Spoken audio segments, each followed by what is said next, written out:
من أنا من أنا من أنا لولاكم.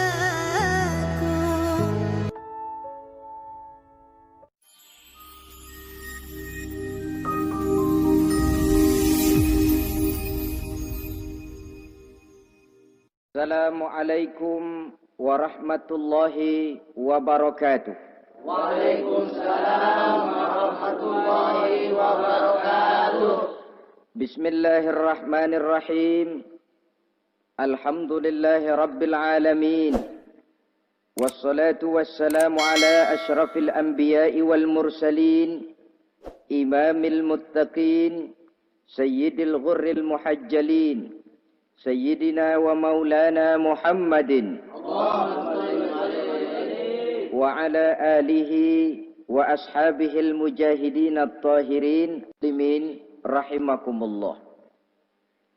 Kejadian dan keberadaan kita dalam kehidupan di dunia ini merupakan kejadian dan keberadaan yang terima jadi atau terima beres. Artinya, tidak seorang pun di antara kita yang dahulunya pernah mesen untuk punya potongan seperti yang sekarang ini, punya warna kulit seperti yang sekarang ini, punya bahasa seperti yang sekarang ini. Seluruhnya kita terima jadi. Oleh karena kita terima jadi, maka Allah tidak menilai manusia dari rupa dan potongannya, tidak juga dari harta bendanya.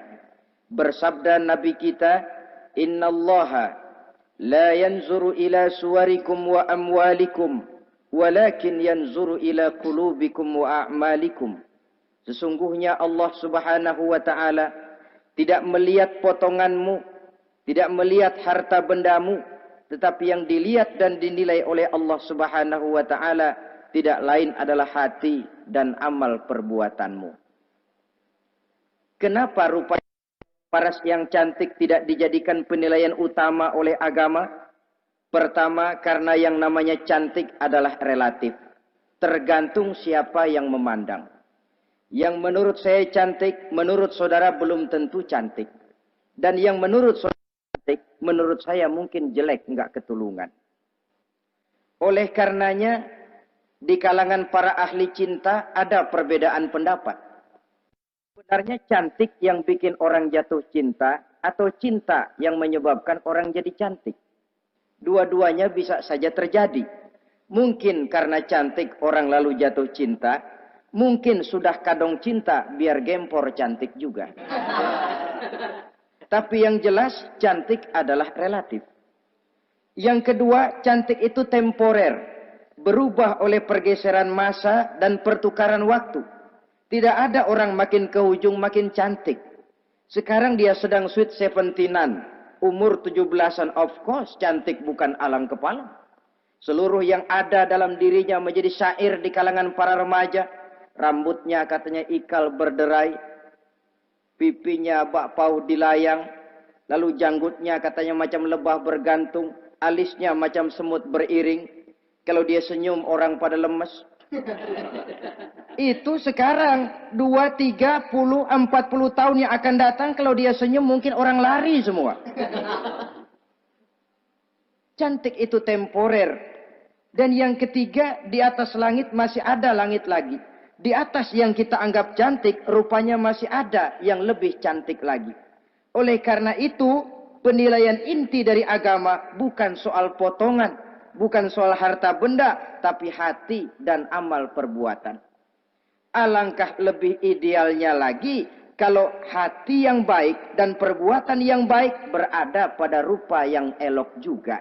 Inilah yang dinamakan kecantikan zahir dan batin. Dan ini yang dimiliki oleh Nabi Allah Yusuf alaihi salam yang akan kita bicarakan pada pertemuan kita kali ini.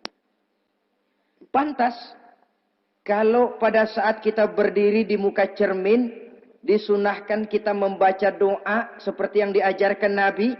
Allahumma kama hassanta khalqi fahassin khuluki.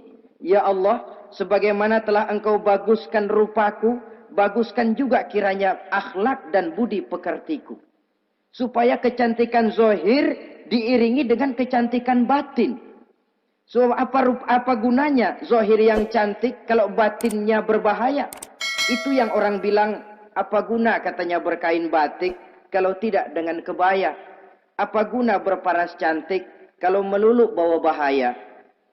Saudara-saudara yang saya hormati, Nabi Yusuf alaihi salam diberikan oleh Allah ketampanan zahir dan batin. Artinya, zahirnya beliau memang tampan, batinnya pun memang beliau adalah baik. Dan inilah kebaikan yang berlipat ganda. Kadang-kadang ada orang yang tampangnya sederhana saja, tapi batinnya baik. Itu lebih baik ketimbang yang zahir dan penampilannya baik, tapi batinnya rusak. Maka kebaikan yang dianugerahkan Allah dalam kehidupan ini, sesungguhnya bukan untuk to show only. Bukan cuma untuk sekedar dipamerkan, jadi kebanggaan. Macam kontes ratu-ratuan yang manfaatnya hampir tidak ada. Kecantikan untuk disyukuri. Kecantikan untuk digunakan kepada hal-hal yang bermanfaat sesuai dengan perintah dari yang memberikan kecantikan itu. Saudara-saudara yang saya hormati, Nabi Yusuf alaihi salam seorang nabi yang oleh Allah diberikan kecantikan zahir dan juga kecantikan batin. Beliau adalah putra dari Nabi Yakub, dari Nabi Ishak, dan dari Nabi Ibrahim alaihi salam. Artinya, ayah beliau bernama Nabi Yakub, kakeknya adalah Nabi Ishak, dan datuknya adalah Nabi Ibrahim alaihi salam. Ia bersaudara sebanyak 11 orang. Dari orang saudaranya ini hanya satu yang seibu sebapak, yaitu Benyamin. Sedangkan yang lain adalah saudara dari lain ibu. Nah, sejak kecil Nabi Yusuf ini sudah memperlihatkan tanda-tanda bahwa di kelak kemudian hari dia akan tumbuh menjadi seorang besar. Sebab itu wajar kalau ayahnya memberikan perlakuan yang agak istimewa kepada Nabi Yusuf. Dan ini tentu memancing sifat iri dari saudara-saudaranya yang lain. Apalagi pada satu malam Nabi Yusuf di kala remaja itu pernah mimpi. Mimpi ini beliau ceritakan kepada ayahnya. Kata beliau, "Ya abati, inni ra'aitu ahada asyara kawkaba wasyamsa wal qamara ra'aituhum li sajidin." Jadi satu hari Nabi Yusuf cerita kepada ayahnya, "Ayah, saya mimpi." Mimpi apa Yusuf? "Saya melihat dalam tidur saya ada 11 bintang, lalu matahari dan bulan. Saya lihat seluruhnya sujud kepada saya." Ayahnya mendengar mimpi ini, mengerti takwil. Lalu pesan kepada Nabi Yusuf, "Yusuf, mimpi ini jangan kau ceritakan kepada saudara-saudaramu. Mereka sudah punya pandangan yang tidak baik kepada dirimu. Kalau ini kau ceritakan, mungkin akan membahayakan bagi dirimu." Sebab rupanya, saudara-saudaranya yang lain ini iri hati kepada Nabi Yusuf. Yang memiliki keistimewaan dan mendapat perhatian istimewa juga dari orang tuanya. Saudara, kita tahu ini sesuatu yang wajar dalam kehidupan. Pepatah bilang, "Likulli zi ni'matin mahsudun." Tiap kali kita mendapat suatu nikmat, bakal ada orang yang hasud. Iri hati, dengki. Itu watak kehidupan. Kalau kita jatuh miskin, orang tepuk tangan. Kalau kita jadi kaya, orang tanya berdukun kemana. Wajar saja. Likulli zi ni'matin mahsudun. Tiap kali kita mendapat suatu nikmat, tentu ada yang hasud, ada yang iri, ada yang tidak senang. Begitu juga halnya dengan saudara-saudara Nabi Yusuf alaihi salam. Dan watak iri hati ini tidak cuma tinggal iri hati. Mereka buktikan lewat tindakan konkret. Suatu hari mereka musyawarah, saudara-saudara yang iri ini. Saudara-saudara, bapak kita enggak adil. Masa Yusuf mendapat perlakuan istimewa? Wa nahnu usbah, sedangkan kita ini golongan yang lebih besar. Dari 12 orang anaknya, masa cuma satu Yusuf yang mendapat perlakuan lebih istimewa? Kita ini yang 11 dianggap angin apa? Nggak adil abah kita ini. Iya, tapi caranya bagaimana? Apa kita omelin bapak? Jangan. Habis Yusuf singkirin. Kalau Yusuf nggak ada, kan anaknya tinggal kita. Praktis, perhatiannya seluruhnya akan tercurah kepada kita. Nah, saya ingatkan bahwa hasud sering mendorong orang untuk melakukan segala macam cara. Artinya, orang itu kalau sudah dibakar sifat dengki, iri hati, dia rela melakukan apa saja. Pertama, agar nikmat yang ada pada diri orang lain hilang. Yang kedua, supaya nikmat itu pindah kepada dirinya. Andai kata tidak pindah kepada dirinya, ya hilang sajalah. Jangan orang lain yang dapat nikmat. Ini watak hasud. Ingin nikmat orang lain pindah kepada dirinya, atau hilang walaupun tidak pindah kepada dirinya, tapi yang bersangkutan tidak lagi mendapat nikmat. Untuk itu, segala macam cara akan dilaksanakan. Ini dicontohkan dari usaha yang dilaksanakan oleh saudara-saudara Nabi Yusuf alaihissalam. Oke, setuju. Kita singkirkan Yusuf. Tapi caranya bagaimana? Gampang. Bunuh saja. Kalau bunuh sih, rasa-rasanya tidak sampai hati. Membunuh Yusuf.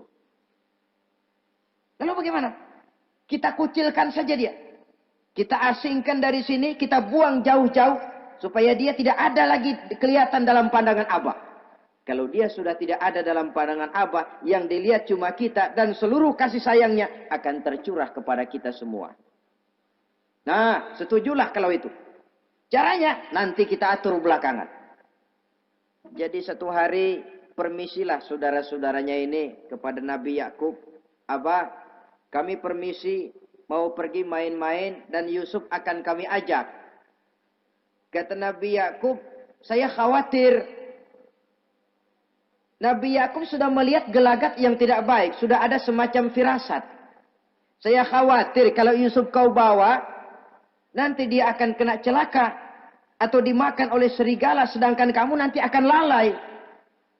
Kata anak-anak yang lain, percaya dah Pak, saya akan jaga. Saya kan saudaranya, masa tega membiarkan Yusuf celaka atau dimakan serigala. Pokoknya aman, sip dah.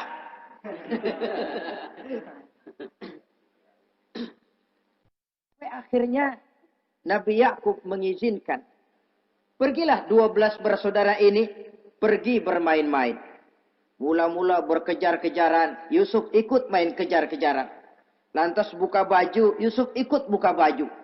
Sampai ketika tiba di tepian sebuah sumur tua, rencana yang sudah disepakati itu dilaksanakan.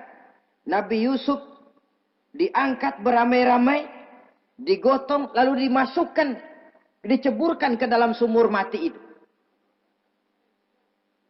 Kemudian baju Nabi Yusuf itu mereka basahi dengan darah kambing. Setelah itu mereka pun pulang menemui Nabi Yakub alaihi salam dengan rasa sedih yang dibikin-bikin. Ini penyakit hasud. Jadi kalau orang hasud kepada kita, begitu kita mendapat kesulitan, dia datang dengan air mata buaya. Belagak sedih, belagak ikut berduka cita, padahal sih hatinya sorak. Padahal batinnya girang bukan main. Pak, saya ikut berduka cita, Pak, saya ikut sedih. Padahal hatinya biar mampus loh. Ini yang dilakukan oleh saudara-saudara Nabi Yusuf. Mereka datang dengan air mata berurai, nangis, Abah. Ketika kami sedang main-main, Abah, kami lupa, kami tinggalkan Yusuf sendirian. Ketika kami balik, kami cuma mendapati bajunya sudah berlumur darah.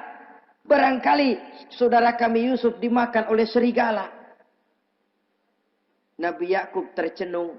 Ternyata firasatnya adalah benar. Baju Nabi Yusuf itu yang berlumur darah kambing, buatan saudara-saudaranya yang hasut tadi, diciumi dan dipeluk oleh Nabi Yakub. Kepedihan seorang ayah yang ditinggalkan oleh anak tercintanya. Saudara, adapun Nabi Yusuf alaihi salam tercebur di sumur mati itu. Sampai pada satu hari ada khalifah ada kafilah niaga dari negeri Madian hendak menuju ke negeri Mesir, lewat di tempat itu. Ketika salah seorang mereka bernama Malik bin Dha'ar hendak mengambil air, timba diturunkan ke dalam sumur. Begitu diangkat, ini air kok berat amat. Makin diangkat, makin berat. Sampai di atas, bukan air, orang isinya. Ada orang di ember. Dia lihat rupanya sangat tampan, elok, cantik. Ini barangkali anak bangsawan ini. Parasnya begini cantik, begini tampan. Ini kalau dijual di Mesir nanti tentu harganya mahal nih. Order nih. Objek. Maka dibawalah Yusuf ini ke negeri Mesir. Setibanya di sana diperjualbelikan sebagai budak belian. Nah, nasib baik rupanya Yusuf ini ketika terjadi pelelangan dibeli oleh seorang pembesar istana, seorang menteri yang bernama Kitfir. Kitfir melihat, ini cantik anak remaja ini. Tampangnya elok, parasnya indah, kelihatannya budi pekertinya pun halus. Kita ambil saja ini, kata Kitfir kepada istrinya Zulaikha. Kita angkat dia jadi anak, siapa tahu nanti dia memberikan manfaat yang besar bagi kita. Baiklah. Dan sejak saat itu, Yusuf dipelihara di rumah Kitfir dalam istana yang tinggal bersama istrinya Zulaikha. Menurut satu riwayat, 10 tahun lamanya Nabi Yusuf tinggal di tempat Kitfir. Dan selama 10 tahun itu tentu terjadi perkembangan baik jasmaninya maupun rohaninya. Dari anak-anak ia berubah menjadi remaja lalu meningkat ke arah dewasa. Makin matang kedewasaannya, makin tampan dan elok parasnya, makin cantik budi pekertinya, ditempa oleh watak kenabian yang disiapkan oleh Allah Subhanahu wa taala. Sehingga tidak heran ketampanan Nabi Yusuf ini lalu jadi buah bibir di kalangan istana. Tidak cuma anak perempuan bangsawan, tidak cuma istri para penguasa, sampai kepada kelompok orang awam selalu berandai-andai. Kalau saja, andai kata umpama saya bisa berdampingan dengan Yusuf, kalau saja. Kata-kata kalau saja ini keluar dari perempuan-perempuan yang melihat Yusuf alaihissalam. Dan yang unik, kecantikan Nabi Yusuf itu, kalau dia berdampingan dengan orang yang jelek, si jelek ini ikut sedikit cantik. Biasanya kan kalau ada orang ganteng, duduk berdampingan sama orang jelek, ganteng makin kelihatan kegantengannya, yang jelek makin demek. Itu biasanya. Tapi kecantikan Nabi Yusuf ini tidak mengangkat orang lain. Nah, rupanya yang tertarik kepada ketampanan Nabi Yusuf ini tidak cuma perempuan-perempuan lain, juga termasuk Siti Zulaikha, istri daripada Kitfir, yang merupakan ibu angkatnya. Kalau pada mulanya Zulaikha merawat Nabi Yusuf sejak kecil dengan harapan nanti akan membawa manfaat. Setelah dilihatnya makin lama makin tampan, makin lama makin cantik, makin lama makin rupawan. Berubah rupanya rasa kasih sayang seorang ibu menjadi kasih sayang seorang perempuan kepada laki-laki. Dia merindukan saat-saat di mana dia bisa mencurahkan rasa hatinya itu kepada Nabi Yusuf alaihi salam. Hampir-hampir nyaris Zulaikha ini, kalau istilah anak muda barangkali, siang jadi kenangan, malam jadi impian. Kemanapun dia pergi, bayangan Yusuf juga yang selalu menggodanya. Selalu ditunggunya saat-saat yang mungkin untuk dia bisa menyampaikan hasrat hatinya kepada Nabi Yusuf alaihi salam. Dan saat itu pun datang. Satu hari Kitfir harus menghadiri persidangan negara. Rumah besarnya lenggang, para pembantu kebetulan tidak seorang pun ada di dalam. Inilah saat yang ditunggu-tunggu oleh Zulaikha. Keluarlah ia dari kamarnya dengan pakaian yang tipis sewarna dengan warna kulitnya, sehingga pakaian dalamnya nyaris tembus. Dengan langkah yang diatur sedemikian rupa, memancing rangsangan, ia datang menghampiri Yusuf alaihi salam. Lalu dengan suara lemas memelas, ia pun memanggil Yusuf. Ada apa tuanku? Sini yang. Kalau bahasa kita. Melihat mendengar suaranya yang lain dari hari-hari biasa. Apalagi melihat pakaian Zulaikha yang begitu tipis. Jantung Nabi Yusuf berdetak sangat cepat. Darah mengalir dengan cepat. Maklum, beliau juga manusia, laki-laki, normal terlepas dari kenabiannya. Jantungnya dak-dik-duk. Kemari Yusuf, sini. Ada apa tuanku? Sudah lama Yusuf. Lama apa tuanku? Saya memendam rindu kepadamu Yusuf. Siang malam engkau juga yang jadi tumpuan harapan saya. Kemanapun saya pergi seakan wajahmu juga yang saya lihat Yusuf. Tidur saya jadi tak nyenyak. Makan saya tak pernah membawa kekenyangan Yusuf. Tidur yang biasanya mendatangkan semangat seolah semuanya pergi meninggalkan saya Yusuf. Hembusan sepoi pagi mengusap bunga merekah dalam taman yang biasanya membawa keindahan. Semuanya telah berganti dengan keindahan wajahmu Yusuf. Sinilah sebentar penuhi hasrat hati saya. Saya segan tuanku. Segan kenapa Yusuf? Saya tidak mau mengkhianati tuan saya yang telah berbuat baik kepada saya. Apakah saya juga tidak pernah berbuat baik kepadamu?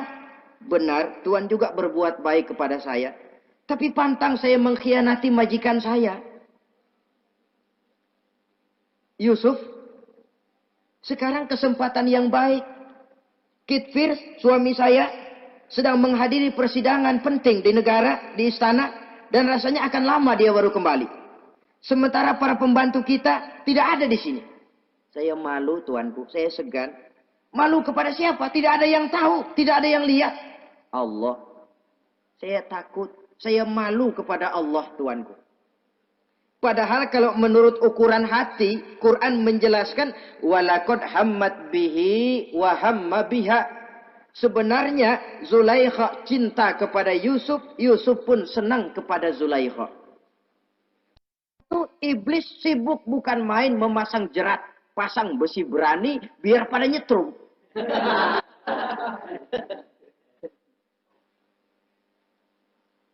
Zulaikha senang Yusuf. Yusuf sebenarnya pun secara manusiawi menyenangi Zulaikha.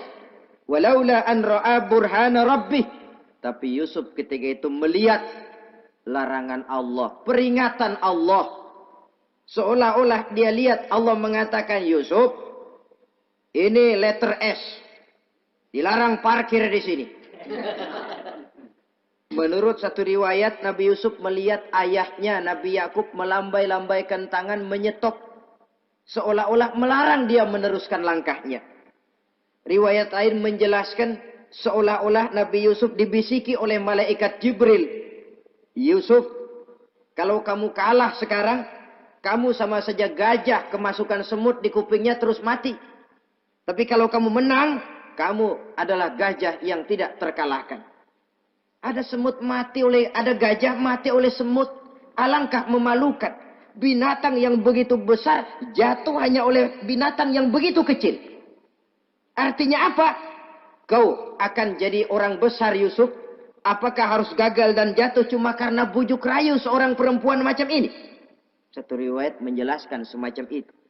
Sehingga mantap Yusuf, maaf tuanku, saya malu kepada manusia, saya malu kepada majikan, tapi saya lebih malu lagi kepada Allah.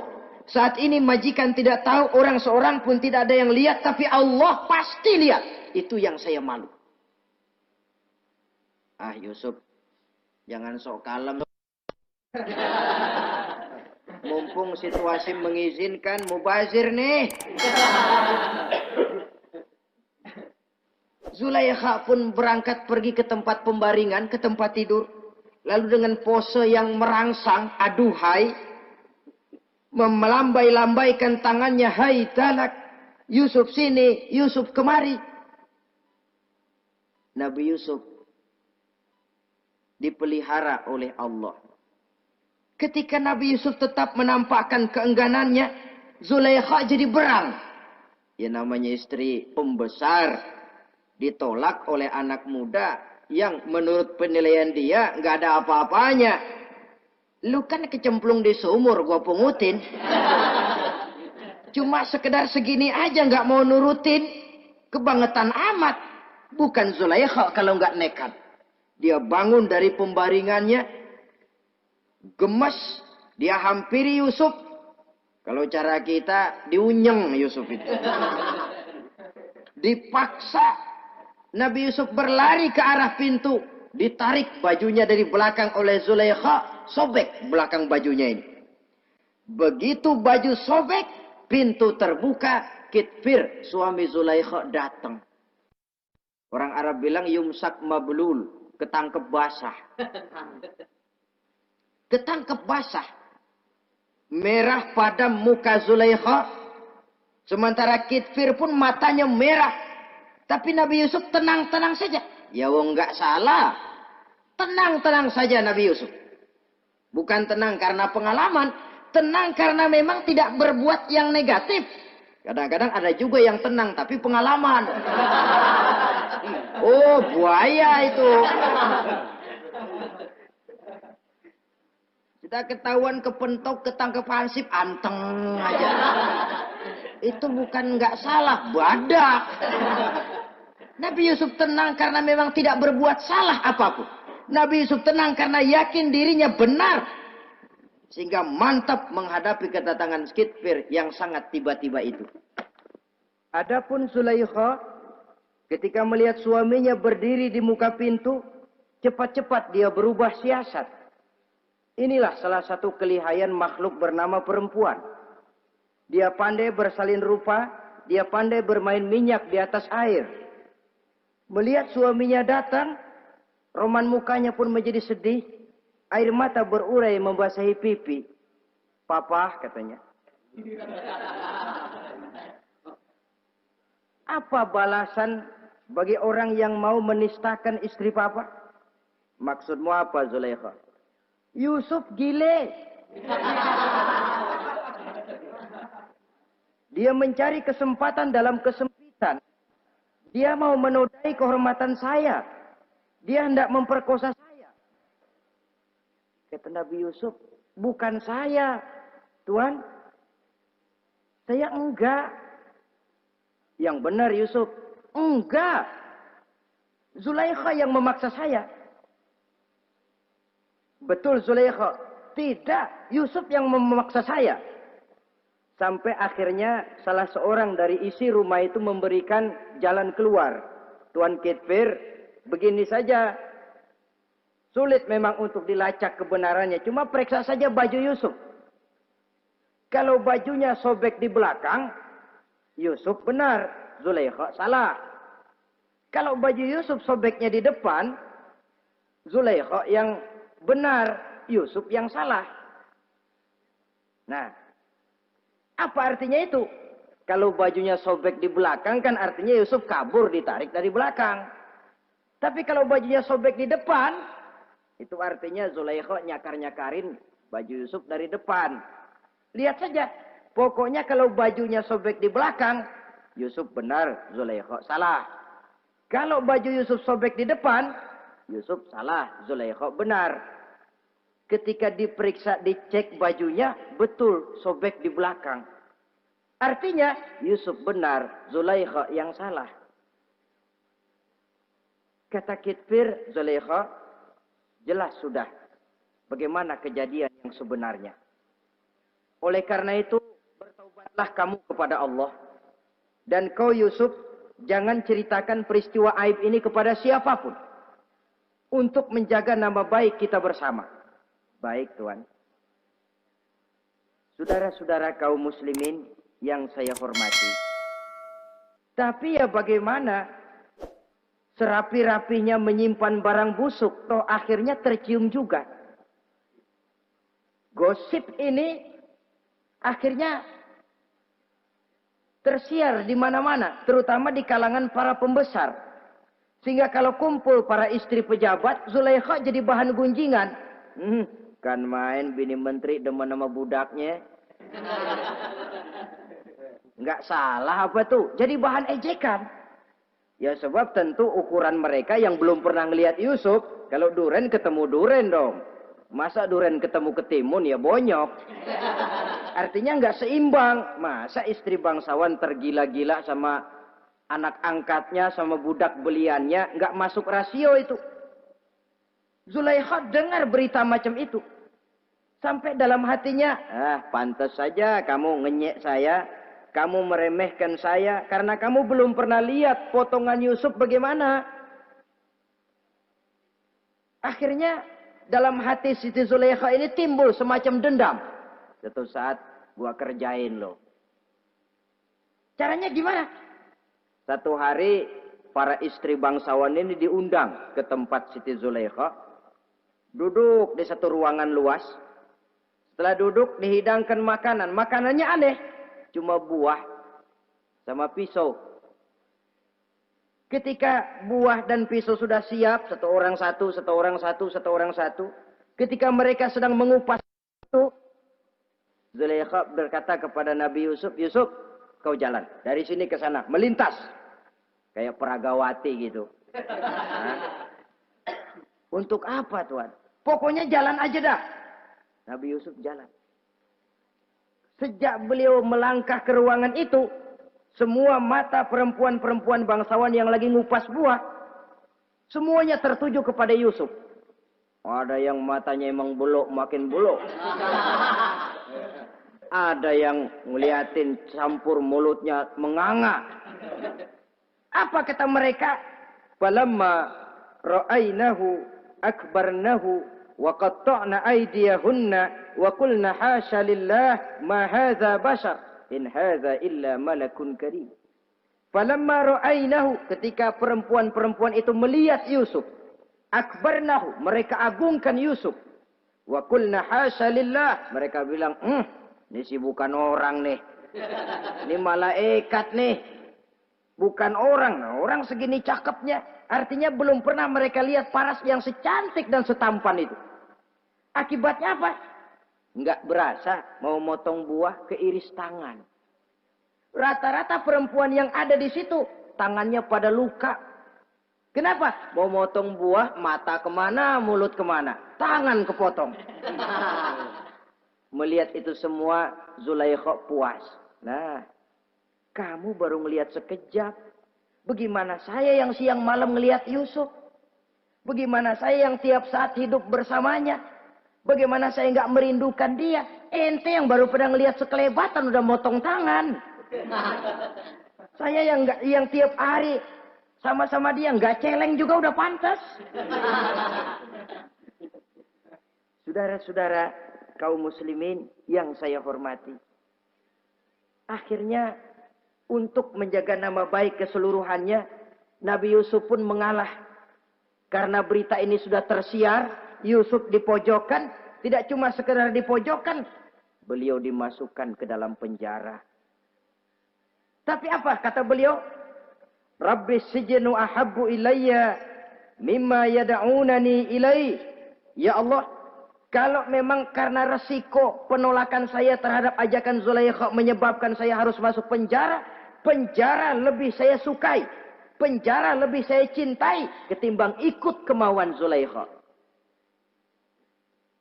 Saudara-saudara, kadang-kadang kita berpikir, kalau kesempatan itu datang kepada kita, mampukah kita menjatuhkan pilihan seperti pilihan Nabi Yusuf ini? Lebih baik penjara ketimbang mengikuti bujuk rayu perempuan untuk melakukan perbuatan yang menyeleweng ini. Ini yang dipilih oleh Nabi Yusuf, tegar, Kalau memang sebagai resikonya saya harus masuk penjara, penjara lebih saya cintai, penjara lebih saya suka daripada mengikuti bujukan Zulaikha. Teguh karena suatu prinsip. Bukankah dalam perjuangan menegakkan akidah, kadang kita mendapat piala, tapi tak jarang kita berhadapan dengan penjara. Kadang kita disanjung, kadang kita dicaci. Itu romantika perjalanan dari yang namanya perjuangan. Tapi pilihan harus ada. Ketimbang ikut bujuk rayu perempuan yang mengajak melakukan perbuatan serong, penjara lebih saya cintai. Sudah pada saat hendak diajak tidak ada yang melihat, beliau menolak. Akibat penolakannya pun masuk penjara, tapi penjara lebih menyenangkan hatinya. Ketimbang hidup merdeka, tapi jiwa terpenjara. Inilah Nabi Yusuf barangkali. Biar badan masuk penjara, asal jiwa merdeka. Kita sekarang sebaliknya. Jiwa terpenjara tidak jadi soal, asal badan merdeka. Maka jiwa kita sering dijajah. Entah dijajah harta, entah dijajah pangkat dan jabatan, entah dijajah iblis. Jiwa kita yang terpenjara. Sementara badan kita merdeka. Nabi Yusuf tidak. Biarlah badan di penjara. Asal jiwa merdeka untuk menegakkan sesuatu yang hak. Saudara-saudara yang saya hormati. Adapun di dalam penjara itu. Nabi Yusuf satu sel. Dengan 2 orang bekas pelayan istana. Yang dituduh menaruh racun. Ke dalam hidangan yang hendak disajikan kepada raja. Yang satu tukang ngatur minuman, yang satu tukang ngatur makanan untuk raja. Siapa yang naruh racun nggak jelas, tapi dua-duanya ditahan. Nah. Sampai satu malam, teman satu sel ini dua-duanya ngobrol kepada Nabi Yusuf. Yusuf, kami ini dipenjara karena dituduh menaruh racun ke dalam hidangan yang dihidangkan kepada baginda raja. Siapa yang salah, kami sendiri tidak tahu. Saya enggak ngerasa naruh racun, kata yang tukang ngatur minum. Saya juga enggak, kata yang tukang ngatur makan. Sampai satu malam, mimpi. Mimpi itu diceritakan kepada Nabi Yusuf. Kata yang tukang ngatur minuman, Yusuf, saya mimpi. Saya memeras anggur, lalu menghidangkannya kepada baginda raja. Apa arti mimpi saya? Kata yang tukang hidangin makanan, kalau saya Yusuf, saya ngimpi menjunjung roti di atas kepala saya, itu roti dipatokin burung. Apa arti mimpi saya? Saudara-saudara, Nabi Yusuf tersenyum. Adapun kamu yang mimpi memerah anggur, kamu akan keluar dari penjara bebas dan akan kerja lagi di istana. Adapun kamu yang mimpi menjunjung roti, dipatokin burung, kamu akan dihukum mati, disalib, dan kepalamu akan dipatokin oleh burung. Ini tukang roti ngotot, bisa aja lu ah. Ya lempengan apes ramalannya. Ya bukan soal bisa nggak bisa, lihat aja kenyataannya. Cuma kepada kamu yang tukang ngatur minuman, saya pesan, kalau nanti kamu bebas kembali di istana raja, tolong ceritakan ehwal saya kepada baginda raja ini. Saya mendekam di penjara ini tanpa berbuat salah apapun. Baik, insya Allah Yusuf. Dan ketika persidangan memutuskan seperti tepat yang diramalkan Nabi Yusuf. Si tukang menghidangkan makanan dihukum mati, si tukang menghidangkan minuman kembali kerja di istana. Tapi begitu kerja, dia lupa sama pesan Nabi Yusuf. Itu biasanya watak orang memang begitu. Kalau dalam keadaan kepepet, macam-macam janjinya. Begitu keadaannya longgar, lupa sama janjinya. Sehingga ada pepatah katanya, nolongin anjing kejepit. Waktu kejepit, kaing-kaing minta ditolongin. Begitu udah rapi ditolongin, yang nulungin bisa digigit.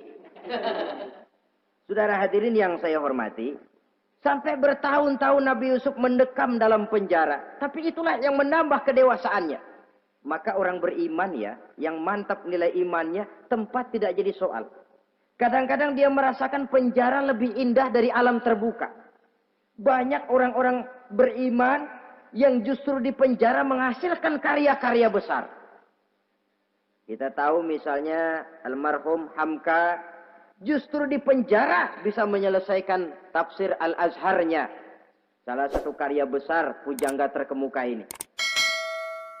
Macam Hasan Al-Banna, Abdul Qadir Audah, dan banyak lagi tokoh-tokoh Ikhwanul Muslimin merasakan justru penjara itu bagaikan sorga. Kenapa? Mereka yakin di penjara untuk sesuatu yang benar.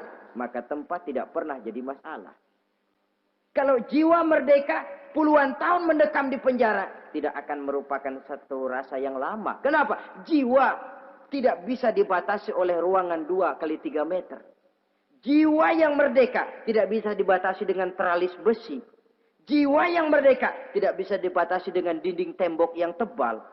Jiwa yang merdeka mengembara, melanglang buana, mencari idealisme yang ada dalam dirinya. Itu yang dirasakan oleh Nabi Yusuf alaihi salam. Untungnya satu malam raja ngimpi. Untungnya ini. Ngimpinya luar biasa. Ada 7 ekor lembu gemuk-gemuk. Makanin 7 ekor lembu yang kurus-kurus. Lalu ada 7 batang gandum yang isinya gemuk-gemuk. Ada 7 batang gandum yang sudah layu-layu. Nah, pagi-pagi ini seluruh dukun-dukun istana dikumpulin. Para ahli nujum apel menghadap baginda raja.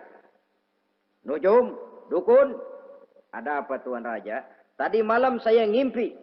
Ada 7 ekor lembu gemuk-gemuk memakan 7 ekor lembu yang kurus-kurus. Coba takwilkan apa arti mimpi saya itu. Dukun kata, baru tumben nih.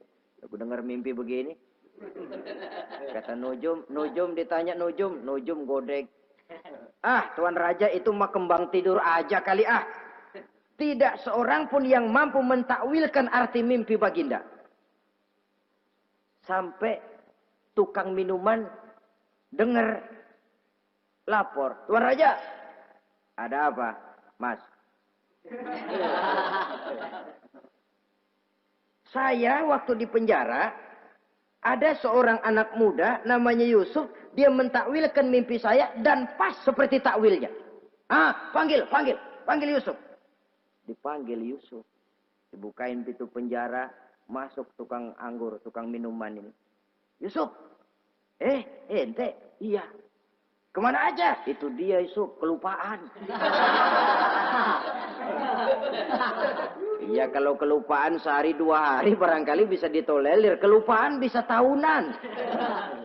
Cuma begitu dengar ada mimpi, pikir tukang minuman. Ah, kali aja ini Yusuf bisa takwilkan, kan jasa saya nemuin Raja sama Yusuf kan. Komisi lumayan.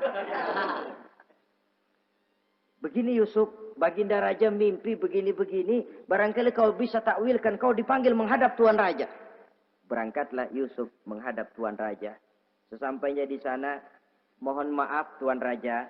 Menurut takwil saya, arti mimpi Tuan Raja itu akan datang satu masa di mana 7 tahun lamanya negara ini subur, makmur, aman, tentram, gemah, repah, loh jenawi, toto tentrem kertora harjo. Tapi akan datang setelah itu 7 tahun lamanya di mana musim kemarau membahana, tanah menjadi kering, gagal, rakyat diancam kelaparan. Dan kita harus siap-siap untuk itu. Itu takwil mimpi Tuhan. Caranya bagaimana Yusuf mengatasi krisis kelaparan ini? Ya kita bikinlah gudang-gudang untuk menyimpan makanan. Kalau lagi panen jangan mumpung. Ingat pada suatu saat kita akan paceklik. Sehingga kata orang-orang tua dulu, kalau lagi sehat, ingat dong bakalan sakit. Kalau lagi kaya, ingat dong bakalan miskin. Semuanya itu milik daripada kehidupan. Tidak ada orang yang ketawa terus dalam hidup. Tidak ada orang yang nangis terus. Semuanya silih berganti, datang pergi, patah tumbuh, hilang berganti. Dunia hari ini bikin kita ketawa, besok dia buat kita menangis. Hari ini dibuatnya kita senyum, besok dibuatnya kita berurai air mata. Hari ini dijadikannya kita kaya, besok dijadikannya kita kere. Pantas kalau orang bilang, wamal hayatud dunya, Allah mengatakan wamal hayatud dunya illa lahun wala'ib. Hidup dunia ini cuma sandiwara. Tiap kita sekarang sedang memegang peranan. Ketika memegang peranan, Ya, jadi orang kaya peranan, jadi kiai peranan, jadi jenderal peranan. Sama saja dengan wayang golek. Gatot Kaca yang bertulang kawat berotot baja, punya ajian Braja Musti, gagah perkasa, bisa terbang di angkasa. Hebat perkasa Gatot Kaca. Kapan? Waktu dipegang dalang. Betul apa benar? Gagahnya Gatot Kaca, sakti mandragunanya sang Gatot Kaca. Kapan itu? Waktu dipegang dalang. Begitu peranannya selesai, sama dalang dimasukin ke kotak, diem aja Gatot Kaca. Terbang kek? Enggak, diem aja. Begitulah kehidupan ini. Gagah kita menyandang bintang 4 di pundak. Gagah kita membawa harta yang banyak. Gagah kita membawa jabatan ini dan itu. Waktu oleh sang sutradara dimasukkan ke dalam lubang yang luasnya tidak lebih 1 kali 2 meter. Enggak bekutik. Enggak ada yang lawan. Jenderal yang berbintang 4 dilonjorin, dia yang lihat anteng aja. Habis peranan sudah sampai di situ. So, itu wajar. Kata Nabi Yusuf, kalau lagi panen, ingat pada suatu saat kita akan paceklik. Jangan giliran panen, panen besar. Di daerah-daerah kita lihat, sudah panen pesta pora. Bukan bersyukur kepada Allah. Tapi kegembiraan itu diwujudkan dalam bentuk lain. Tontonan yang membuat lupa diri, bermabuk-mabukan. Sehingga kadang-kadang kalau di daerah itu katanya kalau musim panen, musim kawin. Musim paceklik, musim cerai. Saudara-saudara kaum muslimin yang saya hormati. Karena itu, dalam satu hadis Nabi ingatkan, ta'arraf ilallah firraha ya'rifka fisyiddah. Ingatlah kepada Allah di waktu kamu senang, supaya Allah ingat kepadamu waktu kamu susah. Kalau waktu senang kita lupa kepada Allah, ya wajar. Kalau waktu susah, Allah juga lupain kita. Dalam terjemahannya dengan kehidupan beragama, وَمَنْ أَعْرَضَ عَنْ ذِكْرِي فَإِنَّ لَهُ مَعِيشَةً ضَنْكَ وَنَحْشُرُهُ يَوْمَ الْقِيَامَةِ أَعْمَى. Siapa yang berpaling daripada peringatanku, kata Allah, aku akan berikan dia penghidupan dan kehidupan yang sempit. Sempit itu apa lalu tidak punya duit? Punya duit. Apa tidak punya harta? Banyak harta. Tapi banyaknya harta, tumpukan duit tidak membuat hatinya makin luas. Tidak membuat hidupnya makin lapang. Sempit, sempit, dan sempit. Itu azab. Yang paling celaka. Wa nahsyuruhu yaumal qiyamati a'ma. Di akhirat kami kumpulkan dia bersama orang-orang buta. Allahu Akbar. Di padang mahsyar, dikala orang sibuk, pusing dengan urusan masing-masing. Buta lagi. Yang enggak buta aja pusing. Mereka teriak-teriak, qala rabbi lima hasyartani a'ma wa qad kuntu basira. Ya Allah, kenapa kami buta padahal waktu di dunia kami melihat? Allah jawabnya enak aja. Kadzalika atatska ayatuna fanasitaha wa kadzalika al-yauma tunsa. Rasain dulu. Dulu waktu di dunia datang peringatanku pada belaga pilon, kamu lupakan, sekarang juga pantas kamu dilupakan. Waktu susah kamu lupa, waktu senang kamu lupa Allah. Waktu susah juga pantas kamu dilupakan Allah. Waktu di dunia kau berpaling dari peringatan Allah. Kalau sekarang Allah berpaling kepadamu juga adil. Walaupun kalau Allah mau tidak berpaling juga adil. Sebab Allah itu mutlak. Tidak ada yang membatasi apa yang dimaui oleh Allah. Saudara-saudara kaum muslimin, itu pesan Nabi Yusuf. Bikin gudang yang besar. Simpan bahan makanan untuk persediaan musim kemarau. Kalau begitu sekalian aja deh Yusuf. Sekalian bagaimana Tuan Raja? Kau saya angkat jadi menteri urusan makanan. Dan urusan kemakmuran. Tuan Raja, apa enggak terburu-buru? Kau bisa mentakwilkan mimpi saya. Bahkan kau bisa mencari jalan keluar. Ini sudah sesuatu yang menguntungkan Yusuf. Mencari jalan keluar ini pemikiran yang menteri saya belum bisa berpikir kayak kamu. Sudah, kau pegang jabatan ini. Nabi Yusuf tidak minta, diberikan. Dan memang ada pesan, jangan memberikan jabatan kepada orang yang meminta. Tuh, kalau orang sudah minta tentu ada pamrih dan ada tendensi. Jangan memberikan jabatan kepada orang yang banyak ngeluarin duit untuk mencapai jabatan itu.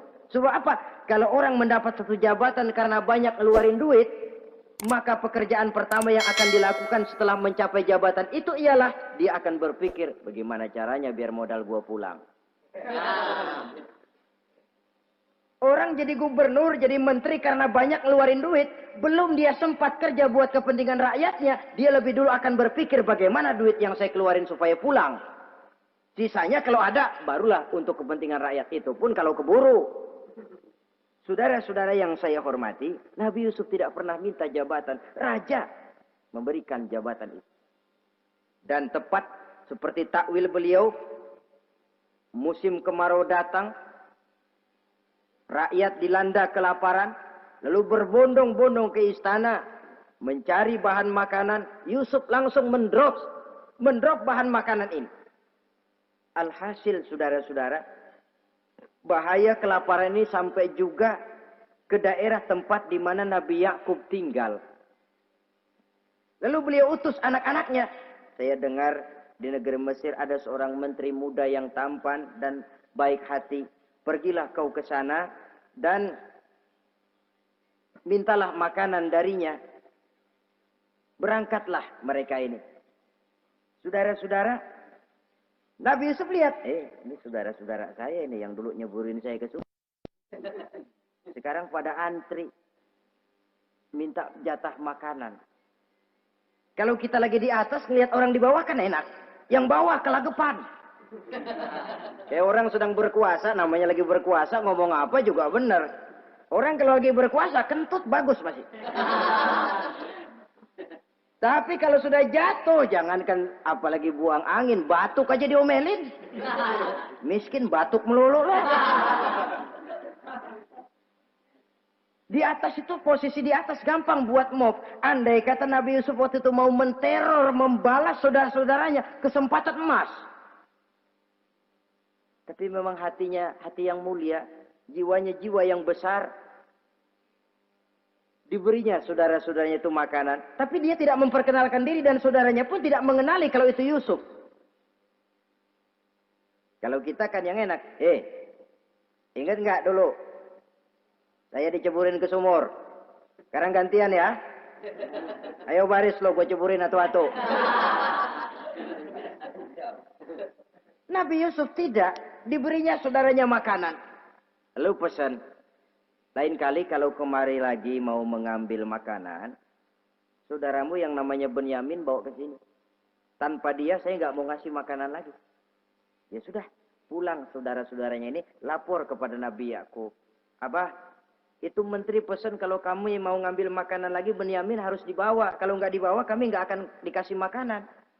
Nabi Yakub curiga lagi. Dulu Yusuf hilang. Sekarang nih Benyamin ini saudara sekandung Nabi Yusuf. Kalau yang lain satu bapak lain ibu. Tapi dengan Benyamin ini satu ibu satu bapak. Ini Benyamin mau digituin lagi. Bagaimana? Pokoknya Pak yang dulu-dulu kami udah tobat dah. Sekarang mah bener-bener banget dah nih. Biasanya sekali lancung ke ujian itu. Seumur hidup orang nggak percaya. Sampai akhirnya Benyamin pun dibawa ke sana. Saudara-saudara yang saya hormati.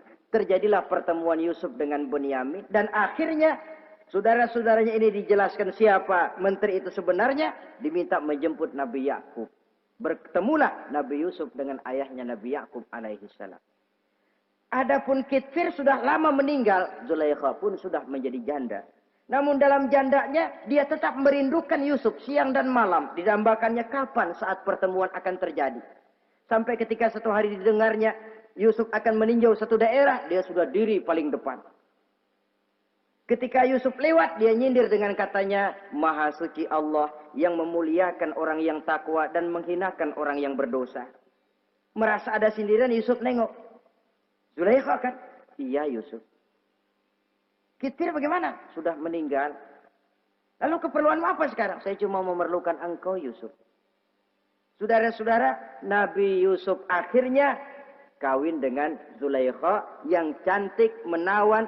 Dan rupanya setelah kawin itulah Nabi Yusuf baru tahu bahwa Kitfir ternyata tidak bisa berfungsi sebagai suami. Dengan kata lain, puluhan tahun Zulaikha kawin dengan Kitfir, tetap perawan. Utuh, awet. Rupanya Kitfir liwat terus dan numpang liwat, nggak pernah mampir. Dan sejak saat itu berbahagialah Nabi Yusuf dengan Siti Zulaikha. Kita ambil hikmah dari riwayat singkat ini. Pertama, kecantikan zahir lebih penting, kecantikan batin lebih penting dari kecantikan zahir. Alangkah lebih baik lagi kalau kecantikan zahir itu berpadu dengan kecantikan batin. Karena dalam pandangan Islam, Allah tidak menilai manusia dari rupa dan harta, tetapi dari hati dan amal perbuatan. Yang kedua, bahwa ujian dan cobaan yang diterima Nabi Yusuf tetapi dihadapi dengan ketabahan, pada akhirnya menghasilkan kebahagiaan. Kebahagiaan dunia dan kebahagiaan akhirat. Inilah saja pertemuan yang singkat ini. Mudah-mudahan ada manfaatnya. Terima kasih atas segala perhatian. Mohon maaf atas segala kekurangan. Wassalamualaikum warahmatullahi wabarakatuh. Waalaikumsalam.